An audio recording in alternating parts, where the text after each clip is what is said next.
इस चैनल पर आपको सुनने को मिलती हैं डरावनी और सच्ची भूतिया कहानियां। अगर आपको ऐसी ही वीडियोस देखना पसंद है तो हमारे इस चैनल को सब्सक्राइब करना ना भूलें। तो अब बढ़ते हैं आज की कहानी की ओर। दोस्तों, मेरा नाम हीरा दास है। मैं बिहार के बक्सर जिले के एक छोटे से गांव का रहने वाला हूं। अब अगर आप मुझसे पूछें कि मैं कौन हूं, तो बस यूं समझ लीजिए कि पिछले 16 साल से सरकारी और गैर सरकारी बसों को चलाते चलाते मेरी उम्र भी धीरे धीरे उस मोड़ पर आ पहुंची है जहां इंसान हर रोज खुद को थका हुआ महसूस करने लगता है, मगर फिर भी पेट पालने के लिए, परिवार चलाने के लिए बस स्टार्ट करनी ही पड़ती है। अब मैं ये जो कहानी आपको सुनाने जा रहा हूं, ये कोई ऐसी वैसी बात नहीं है। ये कोई बच्चों को सुनाने वाली भूत की कहानी नहीं, ना ही कोई फिल्मी सीन है जिसमें कोई हीरो आता है और भूतों से लड़कर जीत जाता है। ये उस रात की बात है जब मैंने अपनी जिंदगी में पहली बार सच में मौत को सामने खड़ा देखा था, और वो भी हंसते हुए। ये कोई बहुत पुरानी बात नहीं है, यही कोई 2-3 साल पहले की बात है। हमारे गांव के पास एक दूसरा गांव है, भुसौली। वहां के किसी अमीर जमींदार की बेटी की शादी थी। परंपरा के मुताबिक उन्हें बारात से पहले अपने कुल देवता के मंदिर में जाकर जागरण करना था। अब उनके परिवार ने मेरी बस को बुक कर लिया। एक दिन पहले ही मेरी बीवी ने कहा, रात का काम है, खाना ले लेना साथ में। पर मैंने टाल दिया। क्या करोगी खाना बना के? लौट के आऊंगा तो खा लूंगा। मैंने शाम के करीब 4 बजे उस गांव से बारातियों को लेकर कुलदेवता के मंदिर के लिए निकलना शुरू किया। मंदिर पहाड़ी पर था, रास्ता घना, संकरा और लंबा। रास्ता लगभग 3 घंटे का था। हम वहां पहुंचते पहुंचते करीब 8:15 चुके थे। जब तक सब उतरकर पूजा वूजा करके कुछ देर बैठ बैठ के वापसी का मन बनाते, तब तक 9:30 चुके थे। अब आगे का सफर मेरा अकेले का था। खाली बस, घना जंगल और एक बेहद सुनसान पहाड़ी रास्ता। रात का वक्त, ऊपर से तेज हवा चल रही थी।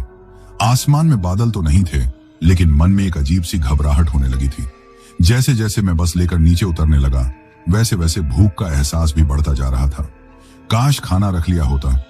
ये बात बार बार मन में आ रही थी। रास्ता लंबा था और अब तक तो कोई होटल या ढाबा भी नजर नहीं आ रहा था, लेकिन मन में यही उम्मीद थी कि शायद आगे कहीं कुछ मिल जाए।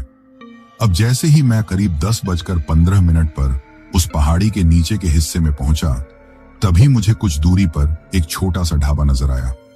हल्की सी लाइटिंग, 2-3 टेबल और वहां बैठे कुछ लोग। मन में ख्याल आया, चलो यहीं रुकते हैं। बस को मैंने सड़क के किनारे लगाया, गमछा लिया और नीचे उतरा। पर नीचे उतरते ही एक अजीब सी बात हुई। जैसे ही मैं बस के दरवाजे से बाहर निकला, मेरे नाक में एक तेज बदबू आई, सड़ी हुई मांस जैसी, या यूं कहें कि जैसे कोई जानवर कई दिनों से मरा पड़ा हो। पर अजीब बात यह थी कि वहीं टेबल पर 3-4 लोग बिल्कुल सामान्य तरीके से बैठे हुए खाना खा रहे थे। मैंने गमछा से नाक ढांप ली और तेजी से ढाबे की तरफ बढ़ गया। वहीं टेबल पर एक औरत और एक जवान लड़की बैठी हुई थी। औरत ने गहरा लाल रंग का घूंघट निकाला हुआ था और लड़की के बाल खुले हुए, चेहरा आधा ढका हुआ। एक बार को लगा कि शायद शादी से लौट रही होंगी, पर मन के अंदर एक अजीब सी घबराहट होने लगी थी, बिना किसी कारण के। मैं काउंटर की तरफ गया, लेकिन वहां कोई भी नहीं था। कौन है भाई? मैंने आवाज लगाई, पर कोई जवाब नहीं आया। पीछे से उस घूंघट वाली औरत की आवाज आई, यहां कोई नहीं आएगा, यहां कोई नहीं आता। मैं पलटा, पूछा, क्यों? ढाबे वाला कहां गया? पर अब वो औरत चुप और लड़की ने उसका हाथ पकड़ लिया। दोनों चुप, और बाकी खाने वाले लोग, उन्हें जैसे मेरे होने का कोई फर्क ही नहीं पड़ रहा था। अचानक मुझे ढाबे के अंदर से रसोई में बर्तन चलने की आवाज आई। मैं अंदर गया। एक आदमी था, पीठ मेरी तरफ, बिना देखे ही बोला, क्या खाना है? मैंने कहा, एक प्लेट मटन बिरयानी बना दो। वो कुछ बोला नहीं, बस चुपचाप बना रहा था। अब जैसे ही मैं बाहर आया और टेबल पर बैठा, मुश्किल से 1 मिनट ही बीता होगा कि वही आदमी मटन बिरयानी की प्लेट लेकर आ गया। इतनी जल्दी? मैं चौंका, क्योंकि अंदर तो कोई बिरयानी बनती हुई नजर नहीं आई थी। फिर इतना जल्दी कैसे? उसने प्लेट रखी और हंसते हुए बोला, खा लो साहब, नसीब वालों को ही हमारे ढाबे का खाना नसीब होता है। उसकी हंसी कुछ अजीब थी, पर भूख इतनी ज्यादा थी कि मैंने सब बातें दरकिनार कर दी। अब आप लोगों को यहाँ पर एक बात मैं साफ साफ बता देना चाहता हूँ। कि उस वक्त जब मैंने वो मटन बिरयानी की प्लेट अपने सामने रखी हुई देखी थी, तो पहले पहल मेरे मन में यह ख्याल आया था कि चलो कम से कम आज रात भूखे पेट तो नहीं सोना पड़ेगा, क्योंकि जो रास्ता मैं तय करके आ रहा था उसमें तो कई किलोमीटर तक ऐसा कोई ठिकाना नजर ही नहीं आया था जहां एक अदद रोटी भी मिल जाए। और फिर उस ढाबे वाले ने जैसे वो बिरयानी रखी थी और जो वो बोलकर गया था, नसीब वालों को ही यहाँ का खाना नसीब होता है, तो उस वक्त उसके मुंह से निकले हुए इन शब्दों ने न जाने क्यों मेरे दिल में एक अजीब सा एहसास भर दिया था। ऐसा लग रहा था जैसे किसी गहरे कुएं में उतरते वक्त किसी ने ऊपर से एक रस्सी खींच ली हो और अब नीचे सिर्फ सन्नाटा बाकी हो। लेकिन तब भी भूख की मार ऐसी थी कि दिल ने कहा, छोड़ो हीरा दास, इतना सोचने की जरूरत नहीं है, खाना खा और बस चलाकर घर पहुंच जा। मैंने चम्मच से पहला निवाला लिया और मैं झूठ नहीं बोलूंगा, उस बिरयानी में एक अजीब सा स्वाद था, इतना खास, इतना मसालेदार, इतना लजीज कि उस एक निवाले ने जैसे मेरे मुंह की सारी थकान उतार दी हो। पर बात वहीं तक नहीं रुकी। जैसे जैसे मैंने दूसरा और फिर तीसरा निवाला लिया, वैसे वैसे एक अजीब सी चीज महसूस होने लगी। वो स्वाद कुछ ज्यादा ही अच्छा था, इतना अच्छा कि मैं खुद से पूछ बैठा, ये आखिर है क्या? ये मटन ही है ना? अब देखिए, 16 साल से बस चलाते चलाते मैं ना जाने कितने ढाबों पर खा चुका हूं, लेकिन ऐसा स्वाद पहली बार। और जो लोग असली मटन बिरयानी के शौकीन होते हैं वो जानते हैं कि उसमें किस किस तरह का हड्डी मांस का संतुलन होता है। पर इस बिरयानी में तो अब यहां से मामला धीरे धीरे बदलने लगा। मैंने जब चौथा पांचवा निवाला लिया तो मुझे ऐसा लगा जैसे मेरी चम्मच किसी कठोर चीज से टकराई हो। मैंने नीचे देखा, एक छोटी सी हड्डी थी, बिल्कुल पतली, सूखी और सीधी, बकरे की होगी। ये सोचकर मैं उसे साइड कर ही रहा था कि तभी मेरा ध्यान उस लड़की की तरफ गया जो अब भी उसी टेबल पर बैठी थी, खुली बालों वाली। वो अब भी मेरी तरफ देख रही थी बिना पलकें झपकाए, और जब मेरी नजर उससे मिली तो वो हल्के से मुस्कुराई। लेकिन उसकी मुस्कान वो इंसानों जैसी नहीं थी। उस मुस्कान में एक सूनापन था, जैसे कोई बरसों से शिकार का इंतजार कर रहा हो, जैसे किसी को यकीन हो कि अब तू बच नहीं सकता हीरा दास। मैंने चम्मच नीचे रखा, बिरयानी के चावलों को थोड़ा सा साइड किया और तभी एक छोटा सा पंजा नजर आया। मैं ठिठक गया। वो पंजा बिल्कुल इंसान के बच्चे के हाथ जैसा था, नरम हड्डी, छोटे नाखून और उस पर मसाले चिपके हुए थे। मेरे हाथ से चम्मच छूट गई। अब दिल की धड़कन एकदम तेज। मैंने तेजी से वो चावलों का ढेर साइड किया और जैसे ही उस बिरयानी के नीचे की परत हटाई, सामने एक कटी हुई मासूम सी लाश थी, 2-2.5 साल के बच्चे की। उसका चेहरा नहीं था, गर्दन के ऊपर कुछ भी नहीं। बदन को कई जगहों से काटा गया था और उन कटे हिस्सों में मसाले भर दिए गए थे। छाती चिड़ी हुई थी और वहां से शायद कलेजा भी निकाला गया था। अब आप खुद सोचिए, अगर आप मेरी जगह होते तो क्या करते? मैं उछलकर पीछे की तरफ हट गया। कुर्सी गिर गई, प्लेट भी जमीन पर गिर गई। उल्टी जैसा मन हुआ, गला सूख गया, पैर कांपने लगे। पर उस टेबल पर बैठी वो औरत और वो लड़की अब भी वैसे ही बैठी थीं, मुस्कुराती हुई, और अब उनकी आंखें सफेद हो चुकी थीं, बिल्कुल सफेद, बिना पुतलियों के। उनकी आंखें जैसे मेरी आत्मा के आर पार देख रही थीं। अब एक बात और बताऊं आपको, जब डर बहुत ज्यादा बढ़ जाता है तो इंसान का दिमाग खुद से बातें करने लगता है। उस वक्त मुझे मेरे बाबा की कही बातें याद आईं। हीरा दास, अगर कभी किसी जगह तुझे लगे कि कुछ गड़बड़ है तो वहां रुकना मत, पलट के मत देखना, बस भाग लेना। और उस वक्त उस टेबल पर बैठे हुए वो दोनों चेहरे, उनको देखकर समझ आ गया कि अब यहां से भागना जरूरी है। मैं बिना पीछे देखे, बिना कुछ कहे, सीधे बस की तरफ दौड़ा। पर जैसे ही मैं बस के पास पहुंचा, बस का केबिन, कोई उसमें बैठा था। मैंने फ्रंट ग्लास से देखा, ड्राइविंग सीट पर वही औरत बैठी थी, घूंघट वाली, उसी झुलसे हुए चेहरे के साथ। अब मुझे यकीन हो गया था ये इंसान नहीं है। मैं पीछे पलटा और जंगल की तरफ भागा। जंगल में घुसते ही हवा तेज हो गई, सूखे पत्ते उड़ने लगे, बारिश शुरू हो चुकी थी और बिजली भी कड़क रही थी। मैं दौड़ता रहा, फिसलता रहा, गिरता रहा, पर रुका नहीं, क्योंकि पीछे से अब वो चुड़ैल चीख रही थी। ऐसी चीख जैसे कोई शिकारी अपने शिकार को पकड़ने से पहले करता है। अब मैं भागते भागते एक पेड़ के पीछे छिप गया। तेज सांसें चल रही थीं, बारिश की बूंदें अब तलवारों जैसी लग रही थीं। अचानक मेरे सिर पर कुछ गर्म गर्म सा गिरा। मैंने गर्दन उठाई, पेड़ के ऊपर एक लाश लटकी थी और उसका खून नीचे टपक रहा था, सीधा मेरी गर्दन पर। उसके नीचे रखा था एक मिट्टी का मटका जिसमें उसका खून इकट्ठा हो रहा था। अब मुझे साफ समझ आ गया, ये ढाबा, ये औरतें, ये आदमी, सब कुछ शैतानी है। अब जो कुछ मैं बताने जा रहा हूं वो मेरे लिए दोबारा याद करना भी आसान नहीं है, क्योंकि उस रात मेरी रूह कांपी थी। मैं उस पेड़ के पीछे सांस थामे छिपा हुआ था। बारिश की बूंदें अभी भी मेरी पीठ पर हथौड़े जैसी गिर रही थीं। हवा का झोंका ऐसा था कि पेड़ पत्ते एक दूसरे से टकराकर चीख रहे थे। मैंने खुद को पेड़ के तने से चिपका रखा था, पर तभी मेरे कंधे पर किसी का हाथ पड़ा। पहले पल में मुझे लगा कि शायद पेड़ से कोई टहनी गिरी होगी, पर जैसे ही मैंने गर्दन घुमाई, वो हाथ हड्डियों से भरा, एकदम सूखा और बर्फ जैसा ठंडा था, और उसकी उंगलियों की पकड़ जैसे कोई बरसों से भूखा जानवर अपने शिकार को पकड़ता है। मैंने झटके से उस हाथ को हटाया, पर तभी दूसरी बार वही हाथ फिर से मेरे कंधे पर था, और अब की बार उसकी पकड़ और ज्यादा मजबूत थी। मेरे पैरों के नीचे से जैसे जमीन खिसक गई। मैंने धीरे से पीछे मुड़कर देखा और मेरे मुंह से एक जोरदार चीख निकली जो गले में अटक गई। वो वही लड़की थी जो उस टेबल पर बैठी थी, खुले बालों वाली, पर अब उसका चेहरा बदल चुका था। उसका चेहरा पूरी तरह से झुलसा हुआ था। चेहरे की चमड़ी नहीं, बस लाल मांस और जली हुई हड्डियां। उसकी दोनों आंखें सफेद और चमकती हुई, और मुस्कान ऐसी जैसे मौत के बाद भी मजा आ रहा हो। वो मेरे बिल्कुल करीब थी, इतनी पास कि उसकी सांसों की गंध सड़ी हुई लाश जैसी थी। उसने मेरी आंखों में झांकते हुए धीमी आवाज में कहा, अब तेरा नंबर है हीरा दास। उसकी आवाज ऐसी थी जैसे किसी ने बर्फ पर लोहे का खुरदुरा औजार घसीटा हो। उसकी ये बात सुनते ही मेरी आंखों के आगे अंधेरा छा गया। मेरे बदन ने साथ देना बंद कर दिया और मैं वहीं धड़ाम से गिर गया। अब इसके बाद मुझे कुछ भी होश नहीं रहा। जब आंख खुली तो मैं किसी झोंपड़ी में था। छत से पानी टपक रहा था। बगल में एक बुजुर्ग औरत बैठी थी, माथे पर सिंदूर और हाथ में तुलसी की माला। वो मुझे देखकर मुस्कुराई।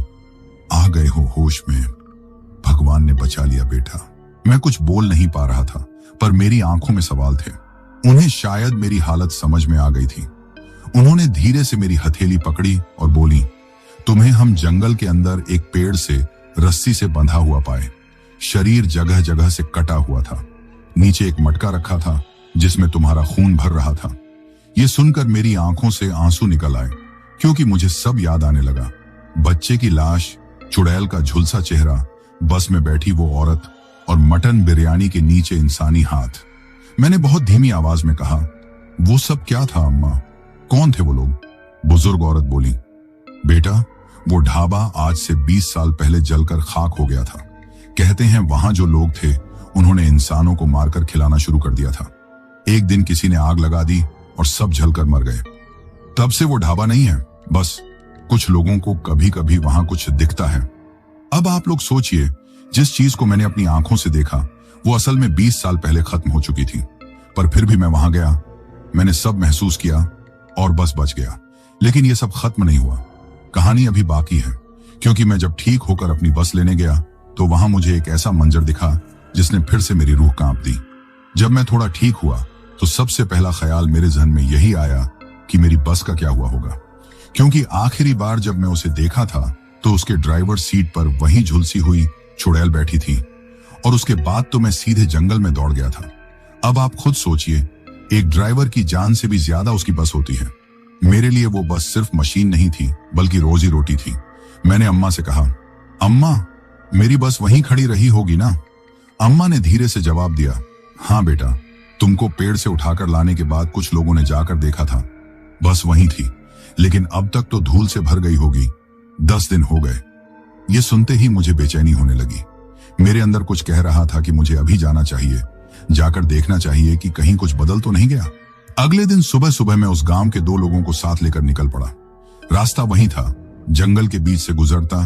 एक तरफ खाई, दूसरी तरफ ऊंचे ऊंचे पेड़ और बीच में एक पतली सी काली सड़क। मुझे सब कुछ याद आने लगा था, हर मोड़, हर गड्ढा, हर पेड़। जैसे जैसे हम ढाबे के पास पहुंचे, मेरी रफ्तार धीमी होती चली गई और फिर वही जगह आ गई जहां मैंने उस रात वो ढाबा देखा था, जहां मटन बिरयानी के नीचे इंसानी लाश मिली थी, जहां टेबल पर वो औरत और लड़की बैठी थी। अब वहां क्या था? अब वहां सिर्फ एक जला हुआ खंडहर था। ढाबे की जगह अब एक टूटी हुई दीवारें थीं। दीवारें काली पड़ी थीं, जैसे किसी ने उनमें आग झोंक दी हो। मिट्टी, राख और जले हुए लकड़ी के टुकड़े। कहीं कोई लाइट नहीं, कोई कुर्सी नहीं और ना ही कोई इंसान। मैंने वहीं खड़ा होकर वो जगह देखी, बहुत देर तक। मैंने वहीं वो बिरयानी खाई थी, वहीं सामने वो दोनों औरतें बैठी थीं। पर अब वहां कुछ भी नहीं था, बस एक खंडहर, लेकिन उसके नीचे दबी हुई सिसकियां अब भी हवा में तैर रही थीं। मैंने धीमे धीमे कदमों से आगे बढ़कर अपनी बस की तरफ देखा। वो भी वहीं खड़ी थी, बिल्कुल वैसे ही जैसे मैंने उसे छोड़ा था। पर उस पर इतनी धूल जमी थी कि उसके शीशे पर कोई कुछ भी देख नहीं सकता था। मैंने गमछा निकाला और शीशे को पोंछने लगा, पर जैसे ही मैंने शीशा साफ किया, मेरे हाथ रुक गए, क्योंकि शीशे के अंदर कुछ अजीब सा अक्स दिखा। वो कोई चेहरा था, एक औरत का चेहरा, झुलसा हुआ, बिना चमड़ी का, सिर्फ सफेद आंखें और हड्डियों का ढांचा। वही चेहरा जो मैंने उस रात देखा था। मैंने झटके से पीछे देखा, पर वहां कोई नहीं था, बस थी, जंगल था और एक गहरा सन्नाटा। पर उस शीशे में वो अक्स फिर से दिखा। अब मुझे समझ में आ गया कि कुछ तो रह गया है, कुछ ऐसा जो अभी पूरी तरह खत्म नहीं हुआ। मैंने बस के दरवाजे खोले। भीतर अंधेरा था, हर चीज वैसी ही थी, गियर, सीट, हैंडल। पर एक चीज बदली हुई थी। ड्राइवर सीट पर राख जैसी कोई चीज फैली हुई थी। मैंने उसे छूने की कोशिश की। वो राख नहीं थी, वो किसी जले हुए शरीर के टुकड़े थे। अब मेरा माथा ठनका। मैंने सामने वाली सीटों पर ध्यान दिया। कहीं कहीं पर चूड़ी जैसी चीजें थीं, कुछ बाल, कुछ लाल धागे, जैसे किसी ने वहां कोई तांत्रिक कर्म किया हो।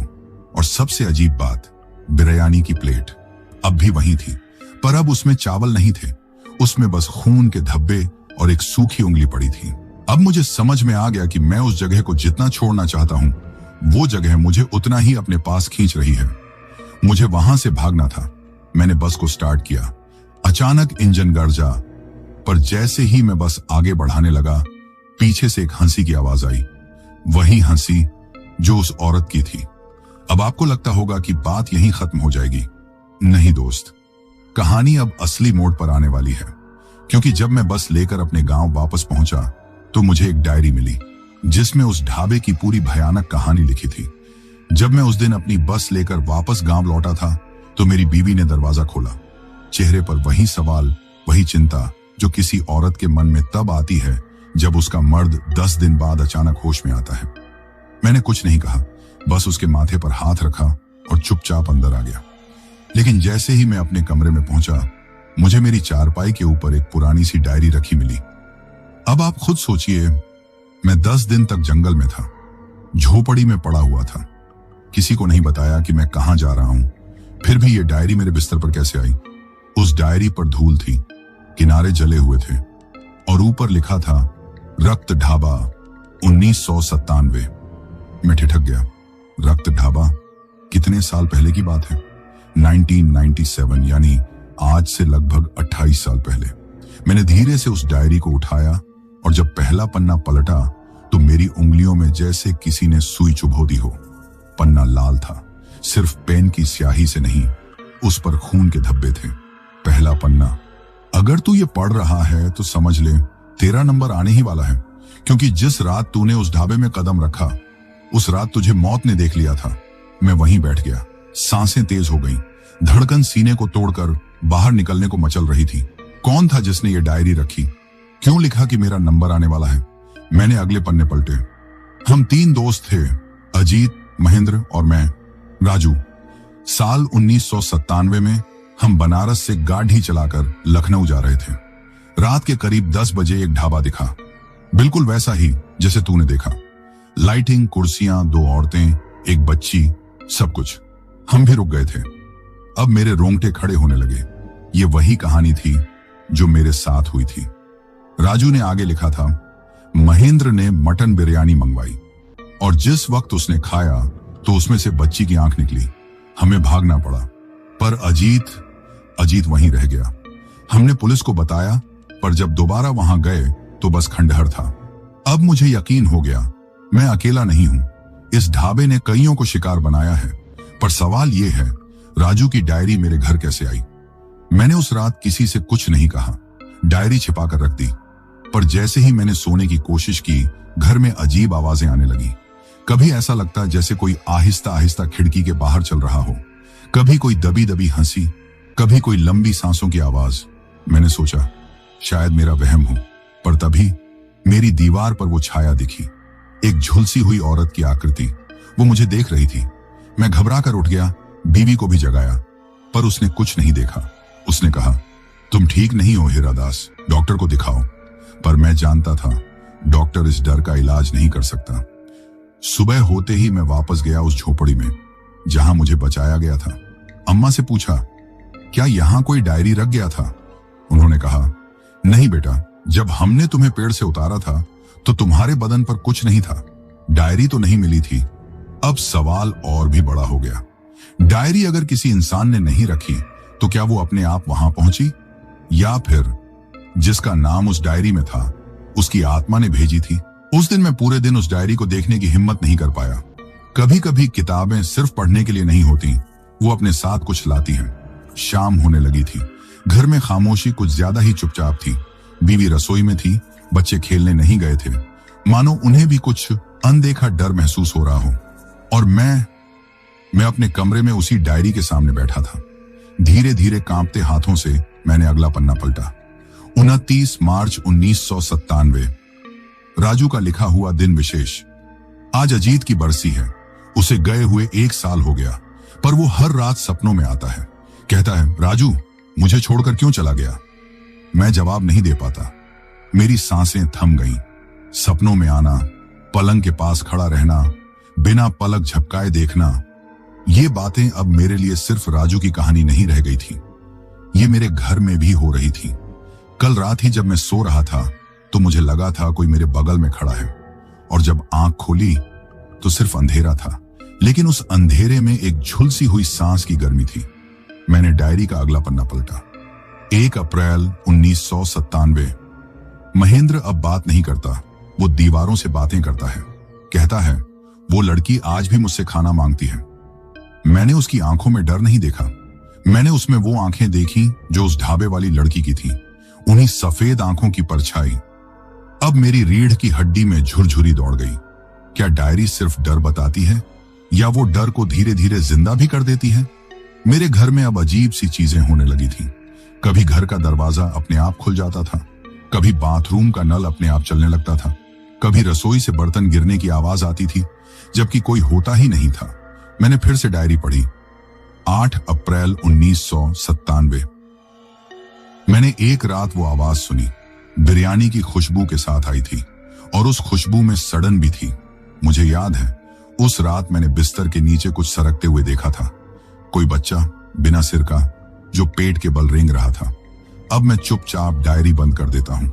मेरे पैरों में ताकत नहीं थी, हाथ ठंडे पड़ गए थे। मैंने उस डायरी को एक पुराने लोहे के संदूक में डाल दिया और उस संदूक को एक मोटी सी जंजीर से बांध दिया, क्योंकि अब वो डायरी सिर्फ कागज नहीं थी, वो किसी की आत्मा बन चुकी थी। रात होते ही घर का माहौल और अजीब होने लगा। बीवी ने कहा, छत पर कोई चल रहा है। बच्चों ने कहा, पापा खिड़की के बाहर कोई औरत खड़ी थी, उसने लाल कपड़े पहन रखे थे। अब मेरा मन डगमगाने लगा था। क्या मैं पागल हो रहा था, या ये वही डर था जो उस रात उस ढाबे से मेरे साथ घर आ गया था? रात के 2 बजे जब पूरा घर सो रहा था, मेरी आंख खुद ब खुद खुल गई। कमरे में अंधेरा था, लेकिन वहां कोई था। मुझे महसूस हो रहा था किसी की मौजूदगी, कोई जो सांस ले रहा है, कोई जो एकदम पास है और जो मुझे घूर रहा है। मैंने हिम्मत करके उठने की कोशिश की, पर मेरे दोनों पैर सुन्न हो चुके थे। ऐसा लग रहा था जैसे किसी ने उन्हें बांध रखा हो। और तभी मेरे कान के बिल्कुल पास किसी ने फुसफुसाकर कहा, तू डायरी क्यों पढ़ रहा है हीरा दास? अब मैं वहां चीखना चाहता था, पर गला बंद हो गया था। आंखें खुली थीं, पर बोल नहीं पा रहा था। अचानक एक झटका लगा और मैं पूरी ताकत से उठकर बैठ गया।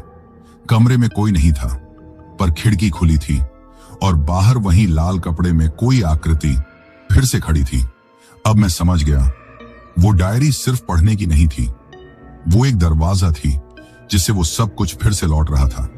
अब डायरी को बंद करके रख देना और अपने आप को यह समझा देना कि सब ठीक हो जाएगा, बस यही मेरी सबसे बड़ी गलती थी। क्योंकि डर किसी किताब में बंद नहीं होता, वो तो इंसान के जहन में उतरकर वहां अपना घर बना लेता है। उस रात के बाद से मेरी बीवी ने बोलना बंद कर दिया। वो बस चुपचाप काम करती, बच्चों को खाना देती और फिर कमरे में बैठ जाती। कभी कभी वो एक ही तरफ घंटों घूरती रहती। मैंने पूछा भी कई बार, क्या हुआ है, कुछ देखा क्या? पर उसका चेहरा पत्थर हो गया था। वो डर को अपने अंदर बंद कर चुकी थी और बच्चे अब वे कमरे के कोने में खेलते थे। खिड़की से बाहर देखना बंद कर दिया था। कभी कभी रात को वो एक दूसरे को कहते, वो फिर आई थी लाल साड़ी में। मेरे घर में अब दीवारें भी सिसकती थीं। अब मैं और नहीं सह सकता था। मैंने सोचा, जिसने ये डायरी लिखी थी मुझे उसे ढूंढना होगा। राजू, अगर वो जिंदा है तो शायद वो मुझे सच बता सके। मैं डायरी लेकर निकला। उसमें सबसे आखिरी पन्ने पर एक नाम लिखा था, राजू तिवारी, पिन कोड 231308, जिला मिर्जापुर। मैंने अगली सुबह बस पकड़ी और मिर्जापुर की तरफ निकल पड़ा। रास्ता लंबा था, लेकिन मेरे मन में डर से ज्यादा अब जवाब पाने की प्यास थी। मिर्जापुर पहुंचते पहुंचते दोपहर हो गई। मैंने वहां लोगों से पूछा, राजू तिवारी कौन है जो 97 में ट्रक चलाते थे? कुछ लोगों ने कंधे उचका दिए, कुछ ने आंखें फेर ली, पर एक चाय वाले बूढ़े आदमी ने धीरे से कहा, तू भी ढूंढ रहा है उसे? मैं चौंका। मतलब? वो बोला, तेरे जैसे 2-4 लोग पहले भी आए थे। राजू अब इस गांव में नहीं रहता, उसकी हालत ठीक नहीं रही। मैंने पूछा, कहां मिलेगा? उसने एक पतली गली की तरफ इशारा किया।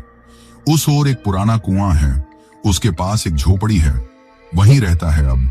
लेकिन बात मत करना ज्यादा, उसकी आंखें अब इंसानी नहीं रहीं। मैं कांपते हुए उस रास्ते की ओर चला। गली सुनसान थी, हर तरफ झाड़ियों से ढकी दीवारें और हवा में एक अजीब सी गर्मी, जैसे कोई सांस ले रहा हो। झोपड़ी सामने थी, छत टूटी हुई, दीवारों पर राख की लकीरें और बाहर एक टूटी चारपाई जिस पर एक आदमी बैठा था। बिल्कुल सूखा चेहरा, आंखें गड्ढों में ढंसी हुई, होंठ काले और फटे हुए। मैं पास गया और धीमे से पूछा, राजू तिवारी? वो कुछ नहीं बोला, बस मुझे घूरता रहा। मैंने डायरी उसके सामने रख दी। उसकी आंखों में जैसे आग जल उठी। धीरे धीरे बोला, तू ढाबे से बचकर लौटा है? मैंने सिर हिलाया। उसने आंखें बंद कर ली और कहा, तू नहीं बचा, बस थोड़ा वक्त मिल गया है। मैंने पूछा, क्या था वो ढाबा? तूने क्यों लिखा था मेरा नंबर आने वाला है? कौन है वो औरतें और तू अब तक क्यों जिंदा है? सब बताओ प्लीज। उसने एक लंबी सांस ली और फिर कांपती आवाज में कहा, ढाबा नहीं है वो एक दरवाजा है नरक का, जहां जो एक बार गया वो अपनी कोई निशानी वहीं छोड़ आता है। मैंने अपनी आंखें खो दी। महेंद्र ने अपना दिमाग। अब तेरा क्या छिनेगा ये तुझे खुद समझना होगा। मैंने देखा, राजू के चेहरे पर जले हुए निशान थे। उसकी आंखें अब इंसानों जैसी नहीं लग रही थीं। उसने इशारा किया, जा हीरा दास, वापस मत आना। और हां, अगर ख्वाब में वो झूला दिखे तो झूल मत जाना। उस झूले पर बैठते ही लोग लौटते नहीं। मैं पूरी रात उस गांव में रुका नहीं। मैं जानता था अब मेरी जिंदगी वैसी नहीं रही, क्योंकि अब मुझे भी वो झूला सपनों में दिखने लगा था। उस रात जब मैं मिर्जापुर से वापस अपने गांव लौटा तो मेरे शरीर से ज्यादा मन थक चुका था। राजू तिवारी की आंखें, उसकी टूटी फूटी बातें और सबसे ज्यादा वो एक लाइन, झूले पर बैठ मत जाना हीरादास, यही सब मेरे अंदर लगातार घूम रहे थे। मैं घर लौटा तो देखा बीवी बच्चों को लेकर मायके चली गई थी। पड़ोसी बोले, भाभी ने कहा कि घर में कुछ ठीक नहीं लग रहा। बच्चे डरने लगे थे। मैं कुछ नहीं बोला। शायद ठीक ही किया उन्होंने, क्योंकि अब ये घर नहीं रहा था। रात को जैसे ही मैंने बिस्तर पकड़ा, मन में वही डर, अगर झूला दिखा तो क्या करूंगा? नींद आई भी तो टूटी फूटी, और जब आई तो उस सपने ने अपनी पहली दस्तक दी। मैं एक सूनी जगह पर खड़ा था, चारों तरफ धुंध, नीचे गीली मिट्टी और सामने एक पेड़ जिस पर एक पुराना लकड़ी का झूला लटका था। झूले की रस्सियां जले हुए नारियल की रस्सी जैसी थीं और वो झूला अपने आप झूल रहा था। वो झूला धीरे धीरे नहीं बल्कि तेज रफ्तार से हिल रहा था, जैसे कोई बच्चा खेल रहा हो, पर उस पर कोई नहीं था। मैं दूर से देखता रहा। दिल कांप रहा था, लेकिन पैरों में जैसे किसी ने चुंबक बांध दिया हो। मैं खुद ब खुद उस झूले की तरफ बढ़ने लगा। हर कदम के साथ हवा भारी होती जा रही थी। कानों में गूंजने लगी एक धीमी हंसी, बिल्कुल वही हंसी जो उस रात ढाबे में सुनी थी। झूला अब धीमा होने लगा था, जैसे वो मुझे बुला रहा हो। आ बैठ हीरा दास, बस एक बार बैठ जा। मैं झूले के पास पहुंचा, हाथ बढ़ाया, पर तभी पीछे से किसी ने जोर से मेरी कलाई पकड़ी। मैं चौंक कर मुड़ा। वो राजू तिवारी था, सपने में। उसका चेहरा और भी जला हुआ, आंखें गायब, बस अंधेरे के दो गड्ढे। उसने कांपते हुए कहा, अगर बैठ गया तो वहीं रह जाएगा। और उसी पल मैं जाग गया, सारा शरीर पसीने से भीगा हुआ, सांसें तेज, और दिल ऐसा धड़क रहा था जैसे सीने से बाहर निकल आएगा। पर असली डर तब लगा जब मैंने देखा मेरे आंगन में सचमुच एक झूला टंगा हुआ था। वो वही झूला था जो मैंने सपने में देखा, पुराना, लकड़ी का, रस्सियां काली और जली हुई। मैं वहीं रुक गया। ये तो सिर्फ सपना था, फिर ये असल में कैसे? मैं धीरे धीरे उस झूले के पास गया, हाथ लगाया। ठंडा था और हल्का हल्का हिल भी रहा था।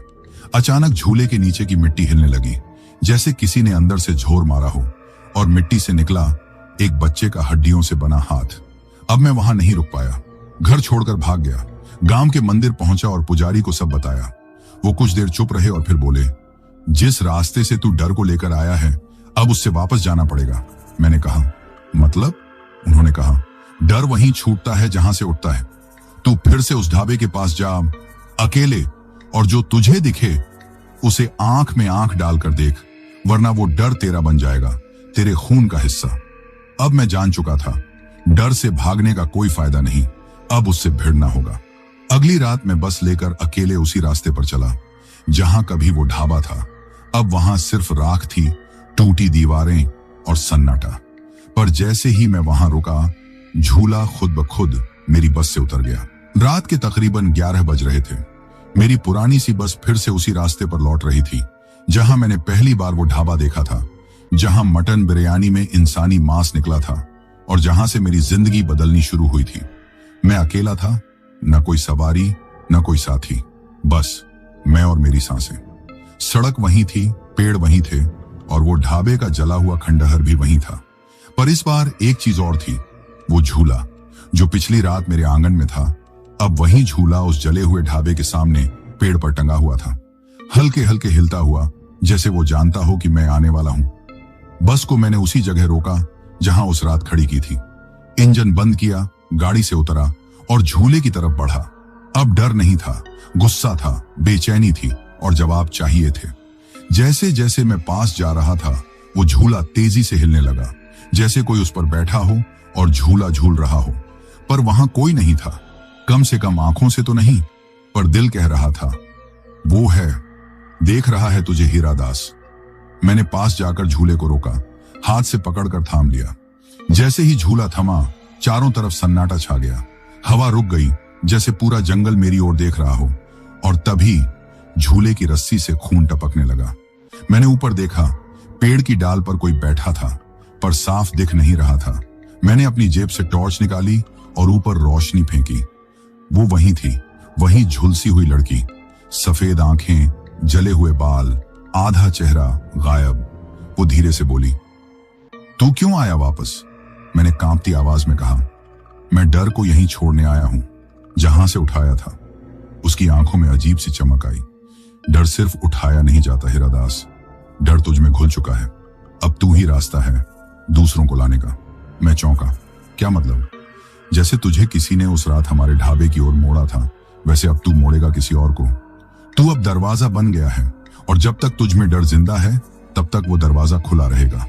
अब मुझे समझ आ गया, मैं सिर्फ शिकार नहीं था, अब मैं खुद भी शिकारियों का हिस्सा बन चुका था।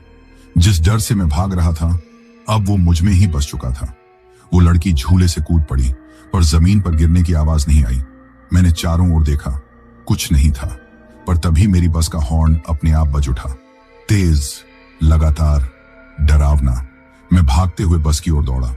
ड्राइविंग सीट पर वही औरत बैठी थी जिसने मुझे मटन बिरयानी दी थी। इस बार उसका चेहरा पूरा खुला था, आधा चेहरा मांस का, आधा हड्डियों का। होंठ नहीं थे, पर हंसी थी, और वो हंसी सीधे मेरे रूह में उतर गई। वो बोली, जा हीरा दास, अब तेरे हाथ में है, किसे लाता है, किसे छोड़ता है, किसे बचाता है। मैं पूरी ताकत से चीख पड़ा, मैं किसी को नहीं लाऊंगा, मैं किसी को नहीं मरने दूंगा। बस की लाइट अपने आप बुझ गई। सड़क अंधेरे में डूब गई और मैं वहीं गिर पड़ा, बीच रास्ते, अकेला, थका हुआ। सुबह जब आंख खुली तो मैं अपनी बस में था, स्टीयरिंग पकड़कर। बस बंद थी, आसमान साफ था, सब कुछ शांत, पर मेरे दाहिने हाथ पर कुछ लिखा था, लाल रंग से। 9 में से 1 बन चुका है। सुबह जब मैंने अपने हाथ पर वो लिखा देखा, 9 में से 1, तो एक अजीब सा एहसास हुआ, जैसे कोई खेल शुरू हो चुका हो और मैं उसका पहला मोहरा बन चुका हूं। मैंने वो शब्द रगड़ कर मिटाने की कोशिश की, पर वो चमड़ी में जैसे काट कर लिखा गया था। छूते ही दर्द होता था, पर सबसे ज्यादा दर्द मन का था। पूरा दिन मैं घर नहीं गया, बस को लेकर सीधे उस पुराने स्कूल के मैदान में जा खड़ा हुआ, जहां मैं कभी बच्चों को लाता था। सोचा कुछ देर सोचूंगा, समझूंगा, शायद रास्ता दिखे। पर अब जो डर था वो सोच से कहीं ज्यादा गहरा हो चुका था। अगली अजीब बात उस शाम हुई। मैंने गांव की चौपाल पर 4 लोगों को देखा, जिनमें से एक का चेहरा जाना पहचाना सा लगा। वो मेरी ही उम्र का था। नाम था धर्मपाल, पुराना ड्राइवर, जिसने सालों पहले बस चलाना छोड़ दिया था। लोग कहते थे, एक रात ऐसा कुछ देखा कि गाड़ी छोड़ दी। मैं उसके पास गया, बैठा, धीरे से पूछा, धर्मपाल भैया, आपसे कुछ पूछूं, डरेंगे तो नहीं? वो मुस्कुराया नहीं, बस बोला, तू भी देख लिया क्या? अब मैं एकदम सतर्क हो गया। क्या मतलब? उसने मेरी बाह की ओर इशारा किया। तेरे हाथ पे क्या लिखा है? मैंने जल्दी से शर्ट नीचे खींच ली। कुछ नहीं, वो बोला। झूठ मत बोल हीरादास, तू 1 बन गया है ना? मैं 3 हूं। मेरे मुंह से बोल नहीं निकले। हम 9 लोग हैं हीरादास, जिन्होंने उस रास्ते से गुजरते हुए कुछ देखा, कुछ उठाया, कुछ समझा और कुछ खोया, और जिनके अंदर अब डर बस चुका है, इतना कि अब वो डर फैलता है। तू अब सिर्फ डर का शिकार नहीं रहा हीरादास, तू अब उसका दरवाजा बन चुका है। मैंने कांपती आवाज में पूछा, कौन है बाकी 8? उसने आसमान की तरफ देखा और बोला, कुछ पागल खाने में, कुछ मौत के इंतजार में, और कुछ अब भी रात को झूले का सपना देखते हैं। मैंने पूछा, इससे निकलने का कोई रास्ता है क्या भैया? उसने सिर झुका लिया। हम सब ने ढूंढा, मंदिर, बाबा, पूजा, व्रत, ताबीज, सब कुछ किया, पर डर एक बार जिस्म में घुस जाए तो वो रूह बन जाता है। अब बचने का एक ही रास्ता है, किसी और को दरवाजा बना दो। मेरी आंखें भर आईं। मैं ये कैसे करूं भैया? मैं तो खुद ही इस डर से भाग रहा हूं। वो हंसा। भाग नहीं रहा हीरादास, अब तू सिखाया जा रहा है। रात को मैं बस लेकर निकला, बिना सोचे, बिना समझे, बस वही रास्ता पकड़ लिया, ढाबे वाला रास्ता। अंदर से कुछ कह रहा था, जा देख क्या होता है। मैं बस स्टार्ट करता गया और सोचता गया, क्या सच में किसी को उस रास्ते पर लाना होगा? और जैसे ही मैं उस मोड़ पर पहुंचा जहां ढाबे का जला हुआ खंडहर था, बस अपने आप रुक गई। इंजन बंद, लाइट बंद, सब कुछ एकदम ठप। और तभी मैंने सामने देखा, सड़क के किनारे एक बूढ़ा खड़ा था, लाठी लिए। वो बस की तरफ देख रहा था और उसके चेहरे पर मुस्कान थी। मैंने खिड़की से पूछा, कहां जाना है बाबा? वो धीरे से बोला, जहां तू ले जाए हीरादास। मेरे होंठ सूख गए। उसने मेरा नाम कैसे लिया? मैंने झटके से दरवाजा बंद किया, गियर बदला और बस दौड़ा दी, पर स्पीड से ज्यादा धड़कनें दौड़ रही थीं। पीछे देखा, कोई नहीं, पर शीशे में एक पल के लिए दिखा। वो बूढ़ा अब झूले पर बैठा था, हंसते हुए। अब मुझे समझ आ चुका था, अब डर का अगला चरण शुरू हो गया है और मुझे चुनना है, मैं शिकार बनूंगा या रास्ता। उस रात जब मैंने उस बूढ़े को देखा था जो झूले पर बैठा था और मुस्कुरा रहा था, तो मुझे पहली बार लगा कि अब ये डर मेरे अंदर से बोलने लगा है। ये बाहर की चीज नहीं रही, अब वो मेरी सोच, मेरी सांस, मेरी नजर, सब पर बैठ गया है। अगले दिन मैं गांव नहीं लौटा, बस को लेकर सीधे एक पुराने टाल की खाली जमीन पर ले गया, जहां कोई नहीं आता। बस को पार्क किया और खुद अंदर बैठा रहा, खुद से बातें करता रहा। किसे बुलाऊं? क्या मैं भी वही करूं जो बाकियों ने किया? क्या किसी अनजान को उस रास्ते पर मोड़ दूं? क्या मैं भी अब दरवाजा बन गया हूं? उसी शाम एक पुरानी जान पहचान वाली बस में मेरा दोस्त राजेंद्र मिला। हम साथ बस अड्डे की कैंटीन में चाय पीने बैठे। वो बोला, हीरादास, तू कुछ बदला बदला सा लग रहा है, सब ठीक है ना? मैंने मुस्कुराकर टाल दिया, पर मेरे अंदर कुछ हिलने लगा। उसकी आंखों में सच्चाई थी, भरोसा था। पर डर अब मुझसे कह रहा था, यही सही रहेगा पहला निशाना। राजेंद्र बोला, मुझे कल रात बरेली के पास एक बारात लेकर जाना है। सुनसान रास्ता है, अगर साथ चले तो अच्छा लगेगा। बस डर को तो बहाना चाहिए था। मैंने कहा, ठीक है, मैं साथ चलूंगा। रात करीब 8 बजे हम दोनों रवाना हुए। राजेंद्र ड्राइव कर रहा था, मैं उसके बगल वाली सीट पर बैठा था। हम हंसी मजाक करते जा रहे थे, पर मेरे अंदर एक एक शब्द पत्थर जैसा बैठ रहा था, क्योंकि मुझे पता था मैं इसे कहां लेकर जा रहा हूं। रास्ता वही था, ढाबे वाला। मैंने चुपचाप उसे एक मोड़ पर कहा, भाई इस रास्ते से चलो, सीधा निकल जाएगा। वो बोला, पर उधर तो बहुत घना जंगल है। मैंने कहा, मैं कई बार गया हूं, बहुत जल्दी पहुंचते हैं, विश्वास रख। राजेंद्र ने मान लिया। बस उस मोड़ पर मुड़ गई और अब वो रास्ता खुल चुका था। वही खंडहर, वही पेड़, वही झूला, और अब मेरी आंखें उसे बुला रही थी। बस रोकी, राजेंद्र को कहा, भाई थोड़ा नीचे चलकर चाय पीते हैं, थकावट उतर जाएगी। वो बोला, ठीक है। हम दोनों उतरे। वो आगे बढ़ गया, मैं पीछे रुक गया। झूले की तरफ देखा। झूला धीरे धीरे झूल रहा था और राजेंद्र ठीक उसकी तरफ बढ़ रहा था। और तभी राजेंद्र रुका, मुझे मुड़कर देखा। हीरादास, इस पेड़ से बदबू क्यों आ रही है? और ये झूला हिल क्यों रहा है अपने आप? मेरे गले में कुछ फंस गया। मैं कुछ बोल नहीं पाया। राजेंद्र ने एक कदम और बढ़ाया, झूले के नीचे खड़ा हुआ, हाथ बढ़ाया, और तभी झूले की रस्सी टूटकर उसके कंधे पर गिर पड़ी, जैसे किसी ने ऊपर से उसे पकड़ा हो। राजेंद्र ने चीख मारी, हीरादास, ये क्या है? मैं वहीं पत्थर की तरह खड़ा रहा और फिर झूले की रस्सी ने खुद ब खुद उसकी गर्दन लपेट ली। राजेंद्र गिर पड़ा, छटपटाने लगा। मैं दौड़ा, पर एकदम पास जाकर फिर रुक गया, क्योंकि अब झूले पर कोई बैठा था, वही झुलसी हुई लड़की। उसकी आंखें मुझसे कह रही थीं, तू रास्ता बन गया है, अब 8 बाकी हैं। राजेंद्र बेहोश हो गया, पर मरा नहीं। उसकी आंखें खुली, पर अब उनमें पुतलियां नहीं थीं, बस सफेद आंखें। वो उठ खड़ा हुआ और बिना मेरी तरफ देखे सीधे अंधेरे में चला गया। मैं वहीं बैठ गया। अब मैं समझ गया था, मैंने जो किया उसका हिसाब अब मुझसे लिया जाएगा। मैं एक था, राजेंद्र अब 2 हो गया, अब बचेंगे 7 और। राजेंद्र अब 2 बन चुका था। उसकी आंखों की पुतलियां सफेद हो चुकी थीं। वो कुछ बोलता नहीं, सीधा अंधेरे में चला गया था, बिल्कुल वैसे ही जैसे कोई झूलते दरवाजे से दूसरी दुनिया में घुसता है। और मैं अब सिर्फ डर का हिस्सा नहीं रहा, मैं अब डर की देह बनता जा रहा था। घर लौटते वक्त रास्ता ऐसा लग रहा था जैसे मैं चल नहीं रहा, मुझसे चलवाया जा रहा है। हर पेड़ पीछे छूटने के बाद भी मुझसे कुछ कह रहा था, जैसे वो सब जानते हों। घर पहुंचा तो बीवी और बच्चे लौट चुके थे। बीवी बोली, अब तो घर सही लग रहा है, कोई आवाज नहीं आती, बच्चे भी चैन से सोते हैं। पर मैं जानता था ऐसा नहीं है।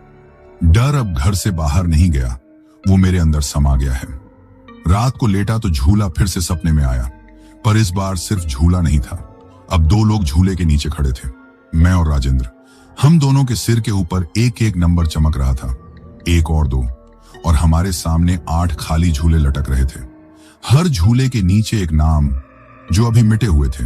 एक डरावनी औरत की आवाज आई, तेरे पास 7 रातें हैं हीरादास, हर रात एक नाम चाहिए, नहीं तो तू खुद हर झूले में बैठेगा, बार बार, हर जन्म में। सुबह आंख खुली तो दरवाजे पर एक चिट्ठी पड़ी थी, उस पर सिर्फ एक नाम लिखा था, मनीष 3। मैं कांप गया। मनीष, मेरा पुराना पड़ोसी, बस ड्राइवर, जो अब स्कूल की गाड़ी चलाता है। अब डर खुद नाम भेज रहा था। मैं कुछ नहीं कर रहा था, बस आदेश पूरा कर रहा था। मनीष को बुलाया, कहा, रात को बस की सफाई करनी है, साथ चलेगा? वो बिना कुछ सोचे मान गया। शाम ढलते ही हम निकले। रास्ता वही, ढाबा वही, लेकिन अब वहां झूले की जगह 3 सीटें पड़ी थीं, लोहे की, चेन से बंधी हुई। मनीष बोला, ये सब पहले था क्या? मैंने कुछ नहीं कहा। हम उतरे। मनीष ने ढाबे की ओर देखा, मैंने बस की ओर, और उसी वक्त तीनों सीटों पर जोर की चेन खड़की। मनीष चौंका, ये क्या था? और फिर झूले के पास एक लाल कपड़ों वाली लड़की आई। उसे मैंने देखा था पहली बार बिरयानी वाले रात। अब वो मनीष के सामने खड़ी थी। उसकी आंखें सफेद से नीली हो गई थी। मनीष कुछ बोलता उससे पहले झूले की एक रस्सी टूटकर उसके पैरों में लिपट गई। उसने हाथ पैर मारे, चीखा, हीरादास, ये क्या है भाई? पर मैं चुप रहा, क्योंकि अब मेरा मुंह नहीं खुलता था। मेरी जुबान पर डर की गांठें पड़ चुकी थीं। मनीष की चीख दूर तक गूंजी, फिर सब शांत।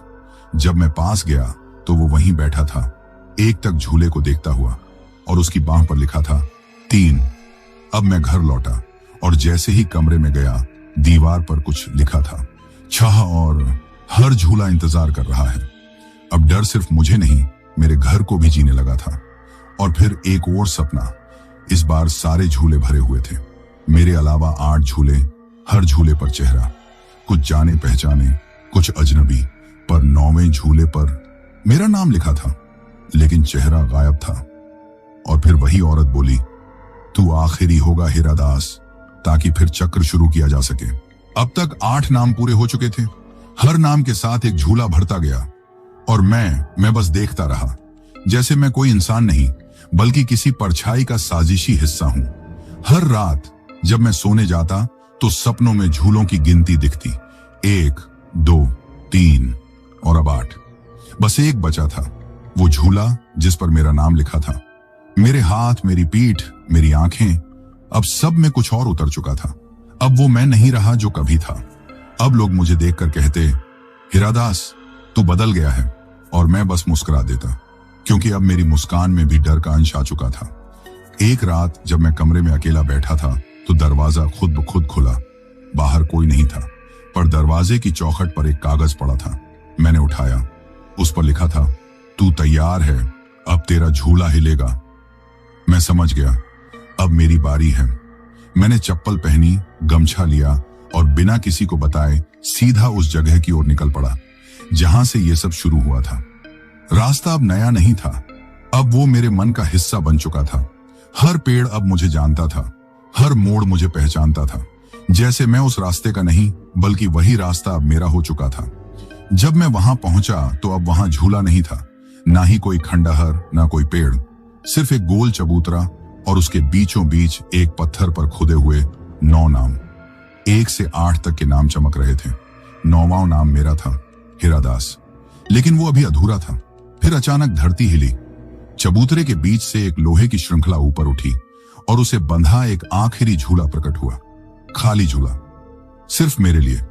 मैं धीरे धीरे उसके पास गया। मन शांत था, क्योंकि अब डर और मैं एक ही चीज बन चुके थे।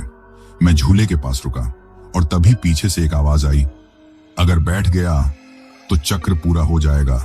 मैं पलटा, वहां राजू तिवारी खड़ा था। पहले जैसा नहीं, अब साफ, सादा, शांत चेहरा।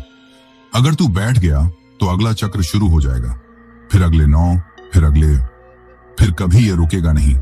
मैंने पूछा, तो फिर रास्ता क्या है?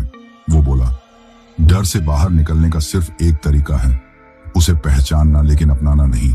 उसे बताना कि तू रास्ता नहीं बनेगा, बल्कि बंद दरवाजा रहेगा। अब मैंने उस झूले को देखा, वो अब भी हिल रहा था, जैसे कह रहा हो, बस एक बार बैठ जा।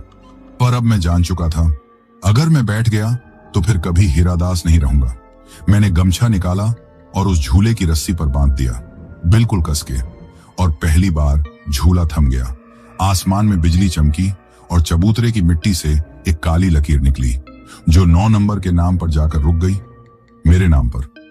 वो नाम धीरे धीरे मिटने लगा, और तब पहली बार मुझे लगा, डर हार सकता है अगर इंसान उसे अपना ना बनाए।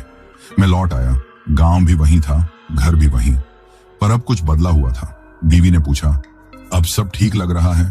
तुम्हारी आंखों में फिर से वही नरमी है जो पहले थी? बच्चों ने मुझे पकड़कर कहा, पापा अब डर नहीं लगता। मैं मुस्कुरा दिया, क्योंकि अब डर नहीं गया था, वो बस बंद कर दिया गया था, एक कोने में, जहां अब वो मेरी जुबान से बाहर नहीं, मन के पीछे बैठा रहता है, चुपचाप। पर हर रात जब हवा चलती है और पेड़ की डालें खड़कती हैं, तो मुझे लगता है कहीं वो झूला फिर से न झूलने लगे। कहानी खत्म नहीं हुई है, बस वो झूला अब मेरी नहीं, किसी और की तरफ देख रहा है। तू अगर डर को पहचान ले तो उसे रास्ता मत देना, वरना वो तुझे रास्ता बना देगा। तो दोस्तों, ये कहानी यही खत्म हुई।